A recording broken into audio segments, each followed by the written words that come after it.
आज प्रेस वार्ता बुलाई है, किस संबंध में बुलाई प्रेस वार्ता? मैं लक्ष्मण कुमार गुप्ता, मैनेजिंग ट्रस्टी, मुख्य सीनियर जज, जागृति चैरिटेबल ट्रस्ट रजिस्टर। 32वीं वर्षगांठ के शुभ अवसर पर ये हमारा महाविशाल यज्ञ का आयोजन किया जा रहा है। 32 साल से हमारी संस्था निरंतर कार्य करती आ रही है। प्राकृतिक चिकित्सा शिविर के भी कैंप लगवाए हैं, योग शिविर भी लगवाए गए हैं, कवि सम्मेलन भी कराए गए हैं, मेडिकल कैंप भी लगाए हैं, हार्ट कैंप भी नरेंद्र मोहन हॉस्पिटल के साथ लगाए गए हैं। सबसे ज्यादा कैंप लगाए हैं तो हमने आई कैंप लगाए हैं। आई कैंप हमने डिस्ट्रिक्ट हॉस्पिटल हापुड़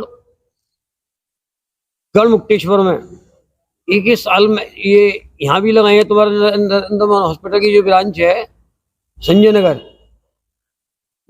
हापुड़ में तो एक ही साल के अंदर 10-10 कैंप भी लगाए हैं। 2016 में संजय नगर में 218 ऑपरेशन हमारे लेंस लिफ्ट हुए थे। उसके बाद में हमें परमिशन नहीं मिली थी, कोरोना आ गया था। उसके बाद मेरी वाइफ की डेथ हो गई कोरोना से पहले। उस चक्कर में कैंप नहीं लगे थे। मेडिकल कैंप में 20 तारीख 25 जून को हमने लगवाया था। संस्था का हमारा ये शुरू से रहा है कि हम निरंतर कार्य कुछ न कुछ समाज के लिए न करते हैं। सबसे बड़ा कार्य हमारा ये है जो अब की बार हमने करा है, समाज में एक जागरूकता पैदा करने के लिए। समझ जो नई जनरेशन है उसको भी जागरूक करने के लिए उन्हें यह हो कि हमारा यज्ञ क्या है, इसका क्या महत्व है। इसी कार्य के साथ हम अपना कार्यक्रम रामलीला मैदान कविनगर में 8 दिवसीय करने जा रहे हैं।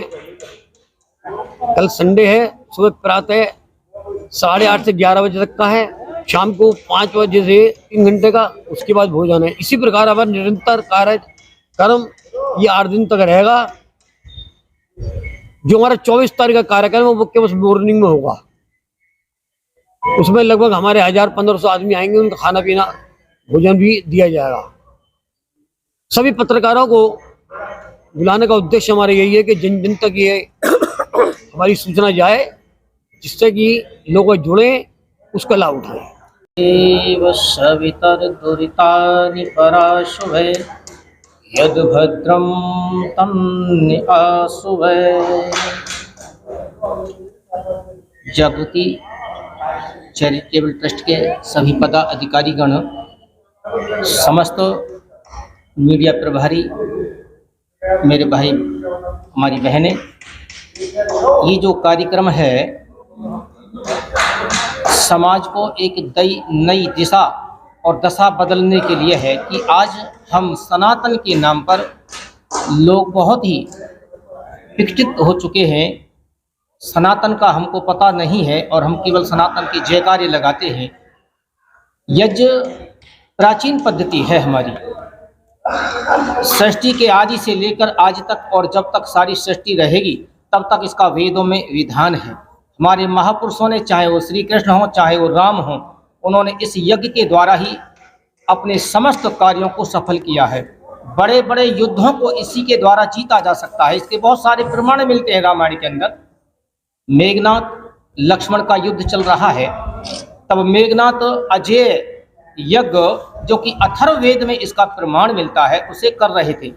बस बीच में वो नहीं हो पाया, पूरा हार हुई उनकी। राम ने पूरा जीवन अपना जो है यज्ञ के लिए दिया, और राम ने तो यहाँ तक कहा कि ऋषि मुनियों के आश्रमों में जाकर के जब देखा कि वहां पर अस्थियों के ढेर पड़े हुए हैं, तो राम ने पूछा ऋषियों से कि मुनिवर ये क्या है। तो राम से ऋषि कहते हैं कि राम, ये सारी की सारी अस्थियां जो हड्डियां हैं, ये सब ऋषि मुनियों की हैं। कारण पूछते हैं कि जब हम यज्ञ करते हैं, राक्षस प्रवृत्ति के लोग आकर के उसका विध्वंस कर देते हैं और ये सारी की सारी अस्थियां उनको मार देते हैं। तब राम ने भी इसकी रक्षा के लिए भुजा उठा करके, प्रतिज्ञा चढ़ा करके वह प्रतिज्ञा की थी कि भुजा उठा प्रतिज्ञा कीनी, राक्षस विहीन मही कीनी। ये राम का संकल्प था इस यज्ञ को बढ़ाने के लिए, इस यज्ञ की रक्षा के लिए। तो हमारे सभी महापुरुषों ने यज्ञ किया है। आज वातावरण जो दूषित हुआ पड़ा है, हर घर में यज्ञ होता था। जब से हम यज्ञ से दूर हो चुके, तब से अनन्य प्रकार के विषाणु बीमारियां उत्पन्न हो चुकी।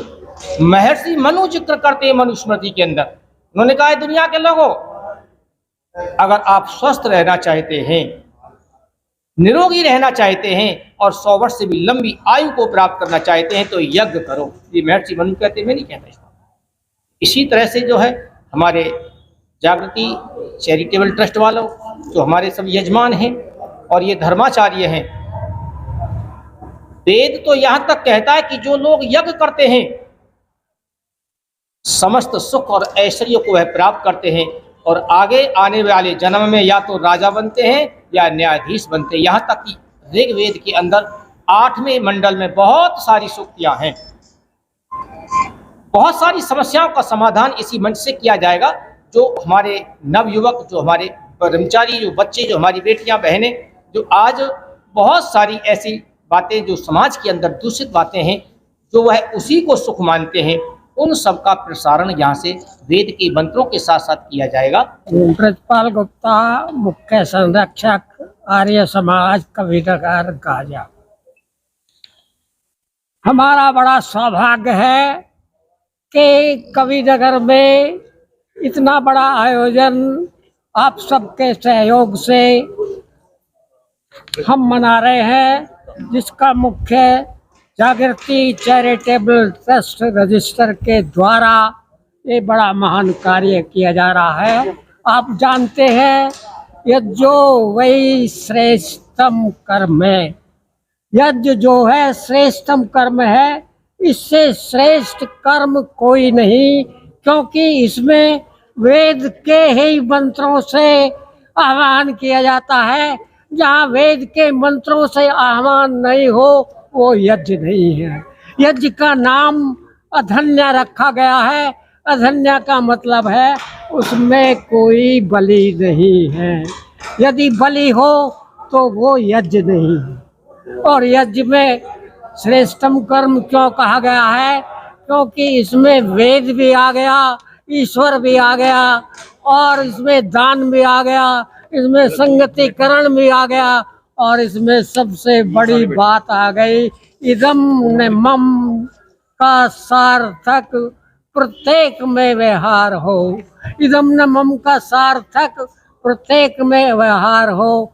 जब हम यज्ञ में आहुति डालते हैं, यद्यपि हमारे ही कर्म से, हमारे ही पुरुषार्थ से वो सामग्री डाली जाती है, परंतु हम कहते हैं इदम न मम, ये तो परमात्मा के दी हुई सब पदार्थ है।